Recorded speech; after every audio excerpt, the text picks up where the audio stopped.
Hello guys, कैसे हो? सब बढ़िया होंगे, सब बढ़िया होंगे ना। तुम भी बढ़िया होंगे, ठीक है, मजे में होंगे। तुम ये वो नहीं आ रहा है भाई? अच्छा, वो आ रहा है साइकिल लेके। अच्छा ठीक है, कोई बात नहीं। हाँ, लेट हो गए यार, तुम आज लेट आए हो बहुत, है ना। मेरी क्लास भी बहुत लेट हो रही है आज, ठीक है, तुम्हारी वजह से। कोई बात नहीं, ठीक है, आ गए, ठीक है। हाँ, तो हमारा जो ये मेन टॉपिक है ये बहुत अच्छा है। आज ये टेबल याद करवाएंगे। क्यों करवाएंगे ये याद? कि जो अपन ने पढ़ा था, वो मैंने पढ़ाया, वो कि परागकण, वायु परागण, कीट परागण, पक्षी परागण, इनको पढ़ा, फिर उसके एग्जाम्पल बताए नहीं थे मैंने। तो ये टेबल ये आसान नहीं रहेगी कि उसके अंदर वायु परागण जो होगा, उसके अंदर जो परागकण होते हैं, परागकण नहीं, परागण, परागण तो उसके द्वारा होता है, ठीक है। परागकण जो होंगे उसको किस किस की ज़रूरत होती है, उसका अनुकूलन क्या है ना। तो इसके अंदर हम देखेंगे। सबसे पहले हम देखते हैं एजेंसी। एजेंसी यानी क्या होता है? जिस मतलब कीट होगा, एक कीट हो गया, पक्षी हो गया, जिस एजेंसी जो होती है उसकी वजह से अपन क्या करेंगे, ये परागण उसके द्वारा करवाएंगे। तो वो इंसान या वो पक्षी, वो जानवर जो भी है, ठीक है, वो एजेंसी के अंदर आ जाएगा। तो हम देखते हैं कीट परागण, है ना, कीट द्वारा।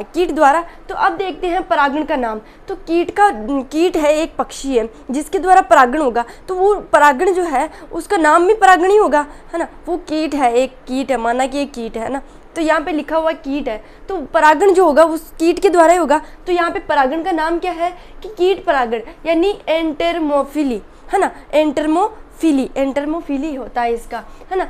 तो हम देखते हैं एंटरमोफिली यानी कीट परागण, जिसका एग्जाम्पल है कैप्सेला। कैप्सेला क्या है? कैप्सेला एक जीव है ना। कैप्सेला एक जीव है जिसके अंदर ये परागण होता है, ठीक है, परागण होता है। अब हम देखते हैं परागणों की विशेषताएं। तो कीटों के अंदर और वायु जो होता है ना, वायु और कीट दोनों में क्या होता है? सेम परागण के अंदर जो परागण की प्रोसेस होती है उसके अंदर क्या क्या पाया जाता है, वो क्या है इसके अंदर आएगा कि इसमें परागण जो है वो किस तरह होने चाहिए। पहला हम देखते हैं खुरदरा होना चाहिए, यानी राउट होता है ना, खुरदरा होना चाहिए। वह चिपचिपे यानी स्टिक होना चाहिए। चिपचिपे होगा तभी तो वो वर्तिका के जाके चिपकेगा, इसलिए वह वर्तिका के चिपकने के लिए वो चिपचिपा होना जरूरी है। फिर अब देखते हैं असंख्य परागणों का निर्माण होता है। इसमें असंख्य परागणों का निर्माण कैसे होता है? इसमें परागण जो है वो असंख्या में वृद्धि करेंगे, मतलब बहुत ज़्यादा संख्या में परागणों का निर्माण होना चाहिए। नहीं होगा तो वो परागण नहीं हो पाएगा, क्योंकि जो कीट है उसके परागण चिपकेंगे, है ना। तो चिपकेंगे तो वो परागण जो वो उड़ेगा, जैसे उस पुष्प के पास जाएगा वो कीट, तो वो रास्ते में क्या लॉन्ग डिस्टेंस है उन दोनों के बीच में। तो मैंने बताया था ना ये कि लॉन्ग डिस्टेंस है ना, समझ आ गई, ठीक है। लॉन्ग डिस्टेंस है तो वो परागण है ना गिरते जाएंगे नीचे, कहीं आधे जल में या कहीं पे भी रह जाएंगे, मतलब रास्ते में रह जाएंगे। इसलिए ये क्या करेगा कि इसकी परागणों की संख्या असंख्य होनी चाहिए। फिर हम देखते हैं पुष्प रंगहीन वर्तिका व वर्तिकाग्र रोमिल होते हैं। वर्तिका और वर्तिकाग्र के रोमिल होना मतलब वर्तिका जो है चिपचिपी होनी चाहिए, मकरंद वाली होनी चाहिए, और मतलब कहने का मतलब अट्रैक्टिव होनी चाहिए, है ना। ये बोल रहा है कि रोमिल का मतलब ये है। हम देखते हैं अब कि वायु द्वारा की एनेमोफिली वायु क्या होता है? वायु जो उड़ कर जाते हैं, वो परागण वायु ले जाती है।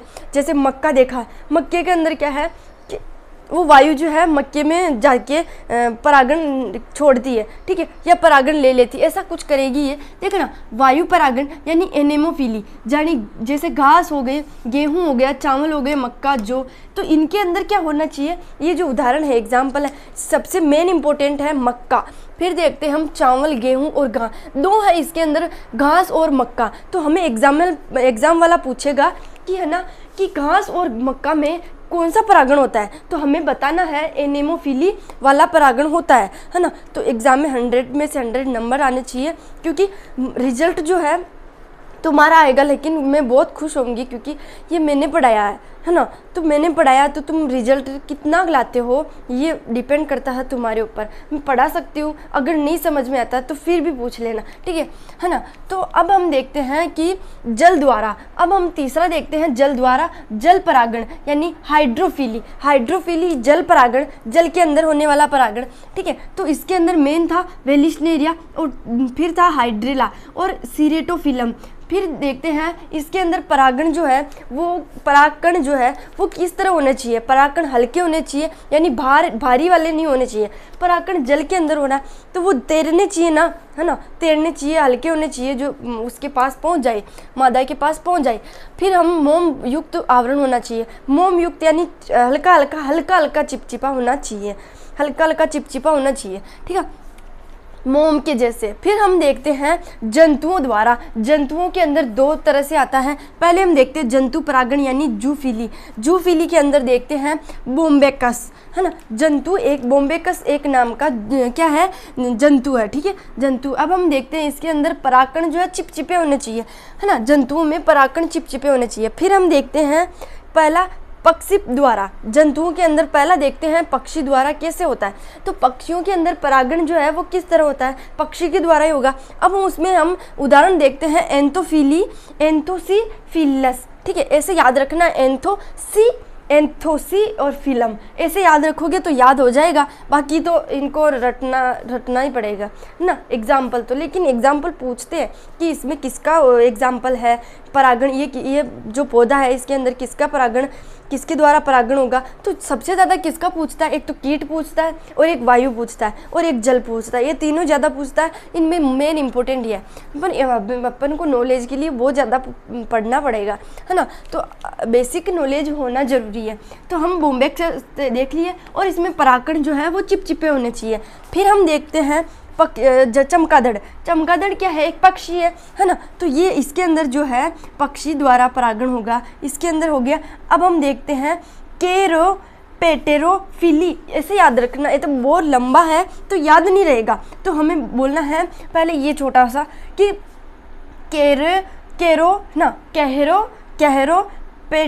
पटेरोफिली, है ना, पटेरोफिली, ऐसे याद रखना है जिससे हमें याद हो जाए, ठीक है। अब हम देखते हैं एग्जाम्पल, तो एरिसेमा, एरिसेमा ये क्या है, एक चमगादड़ का ही होगा पक्षी, ठीक है। ये एरिसेमा शायद एक प्लांट है, ठीक है, एक प्लांट है ये, जो कहाँ पाया जाता है, ये बंगाल का आतंक, जिसे हम वो है जलकुंभी होती है ना, उसे हम बंगाल का आतंक कहते हैं, लेकिन उस अगले चैप्टर में पढ़ेंगे।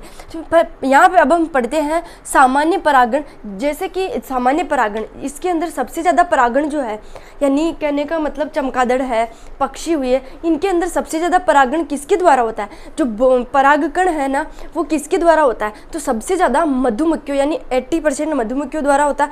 फिर देखते हैं हम तितलियों द्वारा होता है। तो इन भोरे जो होते हैं उनको किसकी ज़रूरत होती है, अगर वो भोरे परागकणों को ले जाएंगे तो वो वर्तिका कैसी होनी चाहिए, अट्रैक्टिव होनी चाहिए, चिपचिपी होनी चाहिए, है ना, और रंग वाली होनी चाहिए, रंगहीन होनी चाहिए, रंगहीन नहीं रंगीन होनी चाहिए, है ना, इस तरह होनी चाहिए, तो वो अट्रैक्टिव करेगी, है ना, अट्रैक्टिव करनी चाहिए। अब हम देखते हैं हम दूसरा, इसे मैं मिटा रही हूँ, है ना, तुम स्क्रीनशॉट खींच लो, हाँ ठीक है। अब हमारा जो टॉपिक है वो है कि वेलिशनेरिया है, वेलिशनेरिया का उदाहरण, ठीक है। ये जो परागकण हो रहे हैं वो परागणों के कुछ उदाहरण देखेंगे, कुछ मतलब एक उदाहरण देख रहे हैं जो बहुत इम्पोर्टेंट है ना, इम्पोर्टेंट है ये अपने एग्ज़ाम के लिए भी, और देखिए एक पौधा है उसकी जानकारी के लिए भी बहुत इम्पोर्टेंट है ये, है ना। तो हम देखते हैं वेलिशनेरिया, फिर देखेंगे वेलिशनेरिया क्या होता है। एक वेलिशनेरिया एक जलीय पौधा है ना, एक जलीय पौधा है जो क्या करता है, जलीय पौधा है जो जल के अंदर पाया जाता है ना। वेलिशनेरिया भी बताते हैं, 2 मिनट। अब हम लिखते हैं कि वेलिशनेरिया जो होता है, जैसे क्या है कि हम परागण देखते हैं, परागण के उदाहरण,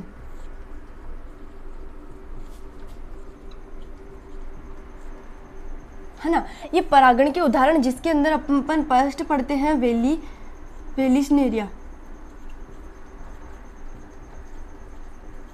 है ना। वेलिशनेरिया में किसके द्वारा परागण होता है, हमने जल परागण देखा था। जल परागण के अंदर 2 तरह से देखा था, एक तो था कि अधोजल और दूसरा था अधिजल। तो अधिजल के अंदर हम देखते थे कि इसका एग्जाम्पल था, अधिजल का एग्जाम्पल था ये वाला, है ना, अधिजल का एग्जाम्पल था ये वेलिशनेरिया। तो अब देखते हैं वेलिशनेरिया का उदाहरण।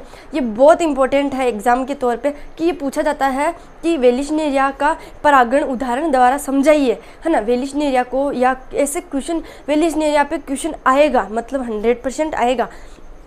अगर इस बार नहीं आया होगा 2023 में, आज फिजिक्स का पेपर था 2023 वालों के लिए, है ना, अब हम देखेंगे 2023 और 24 वालों के लिए पेपर देखेंगे। तो अब तुम्हारे लिए, तुम अभी तो क्या कर रहे हो, तुम 11th में हो, 11th भी तुम्हारे स्टार्ट होने वाली ये जो एग्ज़ाम है वो, ठीक है, तो अभी तुम्हारी स्टडी जो है वो स्टार्ट हो गई, ठीक है, तो अभी स्टार्ट हो गई तो तुम्हें आगे जाके बहुत बेनिफिट मिलेगा इससे, क्योंकि तुम्हें अभी सीखने को मिल रहा है, तो तुम्हें जो 11th है वो सीखने को मिल रही है, अभी उसमें भी समझ में आ रही होगी, ठीक है। तो हम देखते हैं वेलिशनेरिया का, हम जो मेन है वेलिशनेरिया देखते हैं। फर्स्ट देखते हैं वेलिशनेरिया। वेलिशनेरिया है क्या?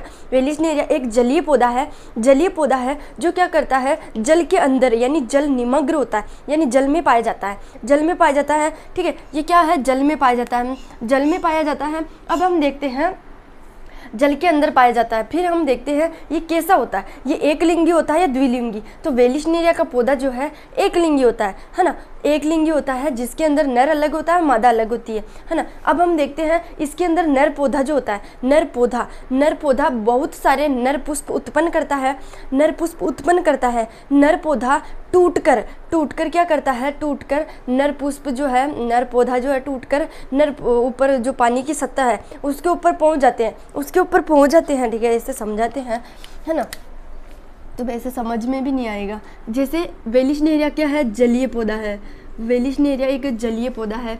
फिर हम देखते हैं ये जलीय पौधा है, इसे हम देखते हैं कि ये जल के अंदर पाया जाता है। कहाँ पाया जाता है, अंदर, जल में पाया जाता है, जल में, ठीक है।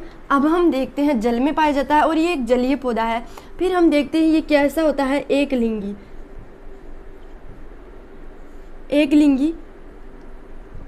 होता है, एक लिंगी होता है जिसमें नर अलग होता है, मादा अलग होती है। अब हम देखते हैं कि जो नर पौधा है, नर पौधा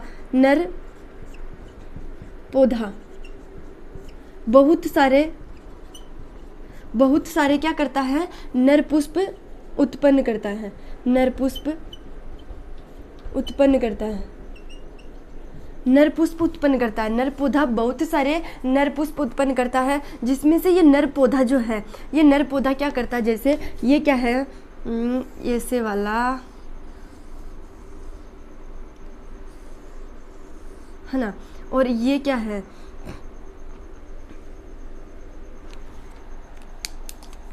ये है, जैसे ये क्या है कि ये है मादा, जैसे एक कुंडलित होती है, ठीक है, और यहाँ पे जैसे ये है नर, है ना, ये नर है। वेलिशनेरिया का पौधा इस तरह से होता है ना, ऐसे चपटे चपटे जैसे घास की जो पत्तियाँ होती है उस तरह होता है ये वेलिशनेरिया का पौधा जैसे। और ये क्या है, परागकोश, है ना, ये परागकोश है। जैसे ही अब देखते हैं नर पौधा बहुत सारे नर पुष्प उत्पन्न करता है, ये नर पौधा क्या है, ये नर पौधा जो है टूटकर पानी की सतह पर चला जाता है, ठीक है। जैसे ये क्या है, ये है इसकी पानी की सतह, है ना, ये पानी की सतह है और ये पूरा पानी के अंदर है। लेकिन ये जो पौधा है ये टूटकर क्या करता है, यहाँ आ जाता है, जैसे यहाँ आ गया, है ना, ये यहाँ आ जाता है। नर पुष्प जो है, नर पौधा जो है यहाँ टूटकर आ जाता है। अब नर पुष्प जो है, नर पुष्प है ना, नर पौधा पूरा टूटकर ऐसे टूटकर आता है। ये जैसे ये नर पौधा है, ये ऊपर टूट के आ जाता है ना। तो नर पौधा टूटकर क्या करता है, नर पौधा जो है टूटकर ऊपर आ जाता है। ये अब पानी की सतह पे आके खिल जाता है। अब हम देखते हैं मादा पुष्प, है ना, मादा पौधा जो है मादा पुष्प उत्पन्न करता है, है ना, मादा पुष्प उत्पन्न करता है। ये जो मादा पुष्प है ना, ये कैसा होता है, कुंडलित होता है, यानी ये इस तरह कुंडलित किसे कहेंगे, इस तरह है, मतलब ये कुंडलित है, इसे हम कहेंगे कुंडलित है। ये कुंडलित होती है ना। तो ये क्या करती है, ऊपर चली जाती है, ठीक है। ये भी पानी की सतह पे जाती है। अब ये पानी की सतह पे जाती है तो ये जो है ये ना क्या है, इसका वर्तिका। वर्तिका को क्या करती है, जैसे ये परिपक्व नहीं होते हैं ना, तो ये वर्तिका को क्या करती है, मतलब इसकी सतह पे लाते हैं, ठीक है। अब इसकी सतह पे लाता है ना। और ये क्या होता है, ये परिपक्व तो नॉर्मल तरीके से होता ही है, लेकिन ये बंद होता है। इसके पराग कोश जो है, पराग कण जो है उसके पराग कोश के अंदर रहते हैं। ये खिलता नहीं है जब तक इसे नर जो मादा है, यानी नर पुष्प मादा पुष्प जो है इसे दिखता नहीं है। तो ये जो नर पुष्प है, नर पुष्प अब मादा पुष्प के पास जाता है और संलयन करता है। संलयन करने के बाद क्या करता है, ये जो मादा पुष्प है, यानी ये भी क्या होती है इस तरह, है ना। जैसे ये क्या है, नर पौधा, इस तरह यहाँ समझना। ये है नर पौधा है और नर पौधा है, और यहाँ पे क्या है, जैसे ही ये है मादा,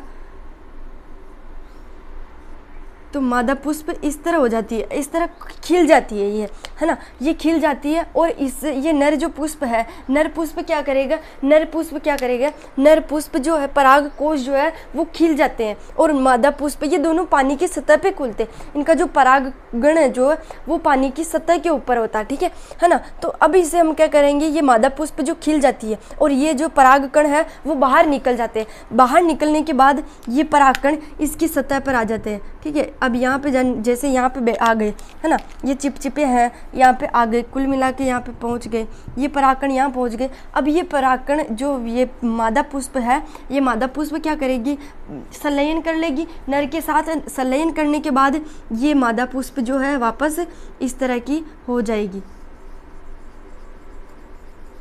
और वापस पानी के अंदर चली जाएगी। इस प्रोसेस को हम क्या कहते हैं, वेलिशनेरिया में जल परागण, है ना। तो समझ आ गई कि जो परागकण है जो इसकी सतह के ऊपर होता है, और परागकण जो है वो इसकी सतह के ऊपर आते हैं, और ये पौधा जो है मादा पुष्प जो है वो खिलता नहीं है जब तक ये नर पुष्प जो है इसके पास नहीं आता।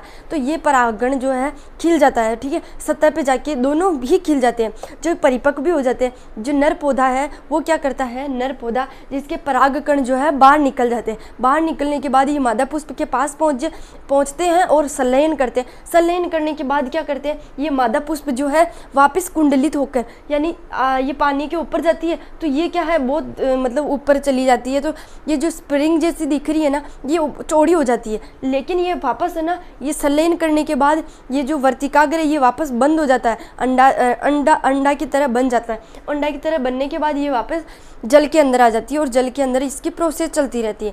अब हम देखते हैं, इसके बाद हम देखते हैं, अब इसको हटा देते हैं और इसके बाद हम देखते हैं वेलिशनेरिया के बाद हम देखते हैं परागण जायांग, है ना, अभिक्रिया। क्या देखेंगे,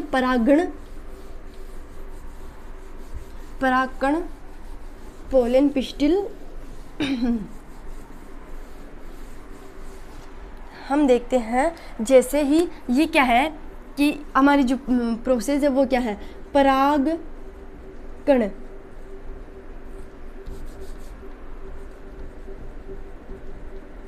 ये क्या है, परागकण, ठीक है। ये परागकण है और ये जायांग है, जायांग अभिक्रिया। तो मानी एनसीईआरटी के अंदर ये टॉपिक दे रखा है। इस टॉपिक को अलग नाम से भी जाना जाता है, ठीक है। वो संकर्षण, वस्त्रिकेशर संकर्षण के नाम से भी जाना जाता है, या परागकण संकर्षण के नाम से भी जाना जाता है, ठीक है। तो इसको हम देखते हैं, ये जो परागकण है और जायांग है, इसकी अभिक्रिया जो किस तरह होती है, हम सबसे पहले देखते हैं। ये क्या है,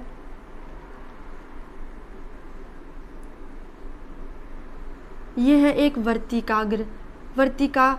अब ये जो डंडी जैसी संरचना दिख रही है, वर्तिका हो गई। वर्तिका के बाद, है ना, ये संरचना बन गई। अब ये संरचना जो है हम यहीं तक देखेंगे, इसका जो कोई काम नहीं है, पर यहाँ देखेंगे जो वर्तिकाग्र है हम देखते हैं कॉम्बिनेशन, है ना। एक तो होता है कॉम्बिनेशन और दूसरा होता है इन कॉम्बिनेशन, है ना। संगत और असंगत क्या होता है, संगत और असंगत क्या होता है, पहले ये समझ लो।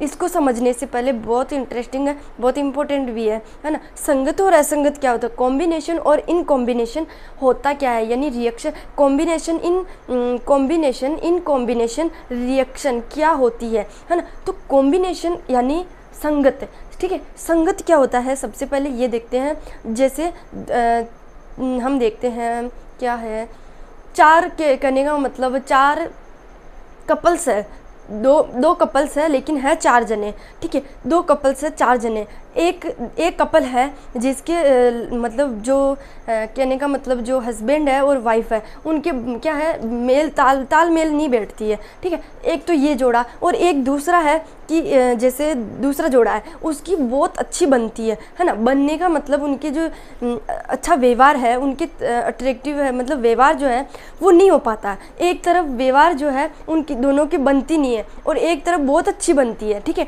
ये दोनों समझ आ गई, है ना। तो हम देखते हैं ये जिसकी बनती है, दोनों अच्छे लोग मतलब जो कपल है बहुत अच्छे रहते हैं, आपस में बहुत अच्छे रहते हैं, उसे हम कॉम्बिनेशन कहते हैं। मतलब उनके तालमेल, हर चीज़ में हाँ मिलाना, उसका साथ देना, उसकी जो हर चीज़ प्रॉब्लम है जो उससे समझना, है ना। तो उसको समझना ये क्या है, कॉम्बिनेशन, संगत है, मतलब वो उसके लायक है ना। और इधर देखते हैं कि ये कपल जो है वो कहती है कि ये करना और ये कहता है कि ये नहीं करना, मतलब इनके तालमेल जो है बैठते नहीं है ना। जो वो चाहती है वो करता नहीं है, वो करता है जो वो चाहती नहीं है, ऐसा कुछ हो जाता है इनके बीच, है ना। तो इनके तालमेल जो बैठती नहीं है, तो उसे कहते हैं हम इन कॉम्बिनेशन यानी असंगत, ठीक है। तो ये समझ आ गई, ये दोनों के ये है असंगत और दूसरा है संगत, है ना। तो इस तरह से जो वर्तिकाग्र है, वर्तिकाग्र क्या है, वर्तिकाग्र के ऊपर परागकण आते हैं ना।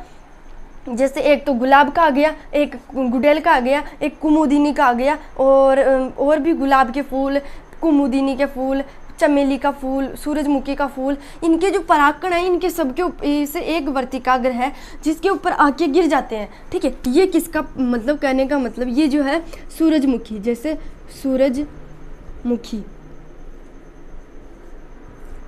सूरजमुखी की वर्तिका आ गई है ना। ये क्या है, वर्तिका है सूरजमुखी की, है ना। सूरजमुखी की वर्तिका है। अब इसके ऊपर एक तो है गुलाब का, है ना, एक गुलाब का पौधा, दूसरा देखते हैं हम कि गुड़ैल का पौधा, इसका नहीं बनाएंगे, सूरजमुखी का इसी रंग से बनाएंगे, है ना। और इसको देखते हैं हम गुड़ैल का पौधा यानी गुड़ैल का परागकण। और अब देखते हैं हम, ये है सूरजमुखी का मतलब परागकण। अब ये देखो कॉम्बिनेशन और इन कॉम्बिनेशन का मेन इनमें संबंध है, ठीक है। कॉम्बिनेशन इन कॉम्बिनेशन संबंध में आ गए कि कॉम्बिनेशन वो जो मतलब हाँ में हाँ मिलाई, है ना, वो जो अच्छे रहे हैं उसकी मतलब लायक हो, ठीक है। 2 तरह से होता है ना, एक तो उसके लायक नहीं हो, दूसरा उसके लायक हो, है ना। तो ये है कि जो सूरजमुखी है ना, सूरजमुखी है। अब सूरजमुखी का जो वर्तिकाग्र है, सूरजमुखी की वर्तिकाग्र और ये वर्तिका, तो सूरजमुखी की जो वर्तिका है, वर्तिका के ऊपर जो परागकण आ रहे हैं, परागकण आएंगे, वो अब ये जो क्या करेगी, इसको पहचानेगी, इसे पहचानेगी किससे, एक रासायनिक पदार्थ है जिसके द्वारा इसे पहचानती है ये, है ना। इसके ऊपर रासायनिक पदार्थ पाया जाता है, एक रासायनिक पदार्थ पाया जाता है जिसकी वजह से ये पहचानती है कि जो परागकण है इसके मतलब कॉम्बिनेशन में है या नहीं है, इन कॉम्बिनेशन या कॉम्बिनेशन में है, संगत है या असंगत है, ठीक है। इसको पहचानती है। तो ये जो परागकण है ये दोनों, एक तो गुड़ैल का और एक सूरज किसका है, गुलाब का पौधा, है ना, गुलाब का परागकण है। तो ये जो परागकण इसका है ना, तो ये इसको क्या करेगी, अंदर ले लेगी। ये परागकण क्या करेगा, इसके मतलब इसके अंकुरित करेगा, इस वर्तिकाग्र को अंकुरित करेगा, इस वर्तिकाग्र को ये परागकण अंकुरित करेगा। तो अब ये क्यों नहीं कर सकते, क्योंकि ये अलग पौधा है, ये अलग पौधे के बीज है और ये अलग पौधे के बीज है, तो इसके कॉम्बिनेशन नहीं है इसका, है ना, नहीं है। इसलिए इनको क्या करेगी, ये अपने अंदर नहीं आने देगी, इनमें प्रवेश नहीं करने देगी, ठीक है, एक रासायनिक पदार्थ इसे पहचान लेता है जिससे इसका तालमेल और इसका तालमेल मिल जाता है, रासायनिक पदार्थ। अब ये जो परागकण है वो परागकण क्या करेगा, यहाँ आएगा, ठीक है। अब इनको मिटा देते हैं, इसलिए ये जो परागकण है इसी वजह से ये कॉम्बिनेशन जो बता रहा है ये परागकण इनका बीच का संबंध है।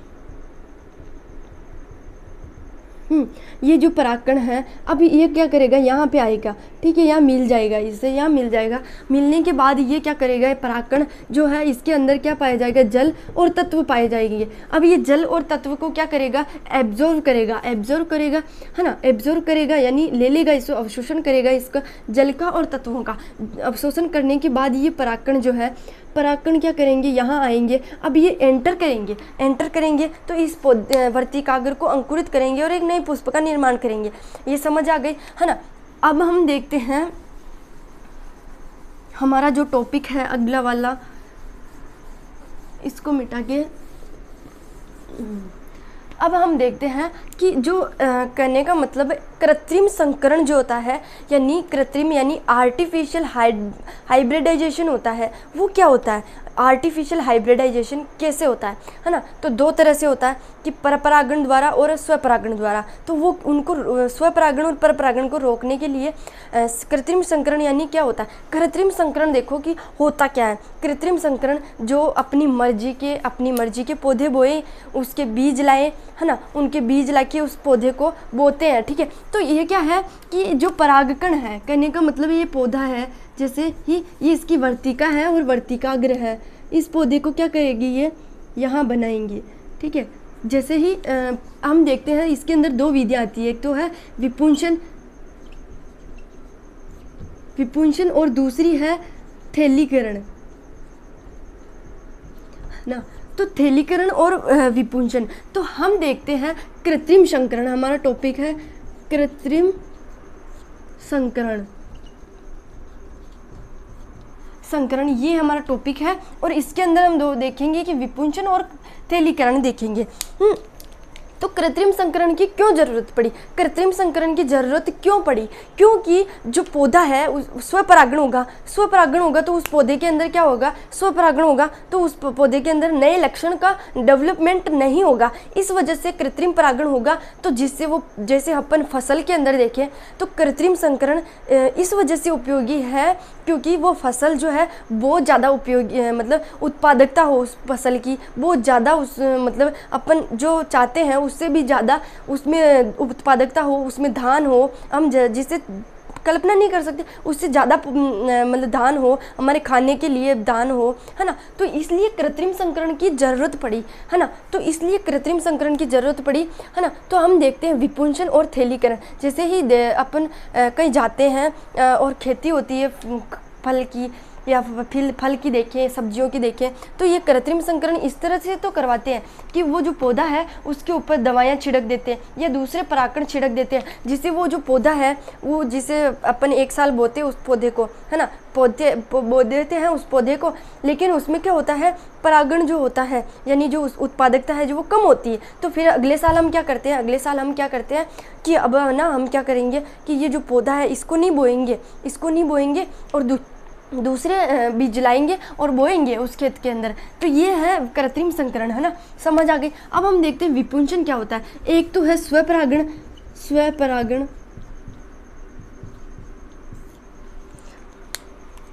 दूसरा है परपरागण।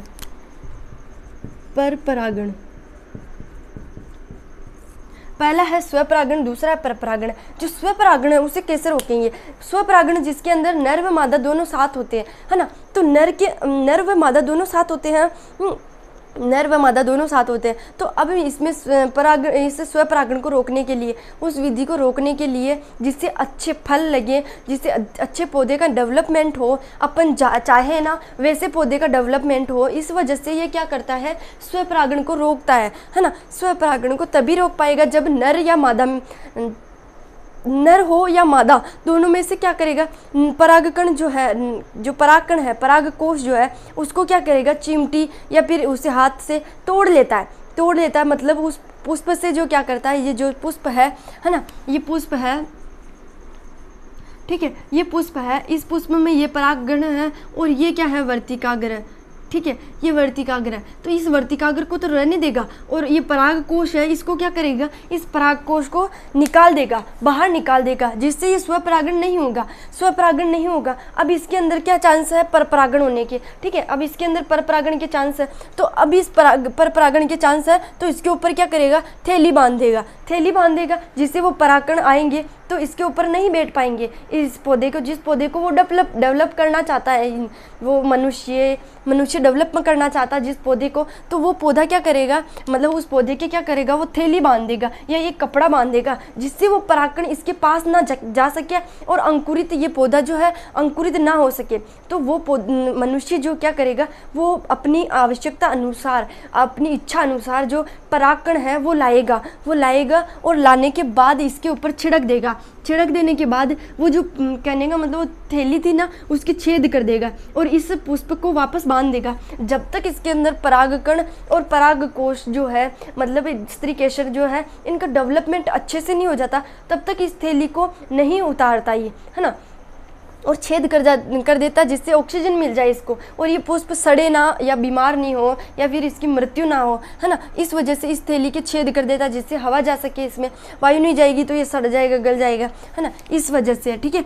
अब हम देखते हैं परपरागण इसके अंदर हो गया कि ये जो पुंकेसर था, पुंकेसर को काटने के बाद क्या बचा, स्त्री केसर बचा, तो इसमें परपरागण की ज़्यादा ज़रूरत हो गई, तो मनुष्य क्या करेगा, इसको बांध देगा, है ना, इस तरह थैली बांध देगा, इस तरह थैली बांध देगा। थैली बांधने के बाद ये क्या करेगा, थैली बांधने के बाद इसके छेद कर देगा, ठीक है, इतने छोटे छोटे छेद करेगा जिससे हवा जा सके, ना कि परागकण जा सके, परागकण नहीं जा सके, जिसे छेद कर देता है, ठीक है। छेद करने के बाद जो हवा है इसके अंदर चली जाएगी और इसके अंदर क्या करेगी, अंकुरित हो जाएगा ये पौधा, और जो मनुष्य चाहता है उस तरह के क्या करेगा, मनुष्य जो चाहता है उस तरह से इसको पौधे का डेवलपमेंट हो जाएगा और वो जैसे चाहता है उसे वो सा प्राप्त हो जाएगा, ठीक है। ये समझ आ गई, हाँ। तो अब ये वीडियो कैसा लगा, अगर अच्छा लगा हो तो लाइक कर देना, शेयर कर देना और अपने दोस्तों के पास पहुंचा देना, ठीक है। अब नेक्स्ट वीडियो में मिलते हैं, ठीक है, कल मिलते हैं अब नेक्स्ट वीडियो में कि निषेचन जो है वो क्या होता है, थोड़ा निषेचन बता देते हैं या फिर पढ़ाई देते हैं।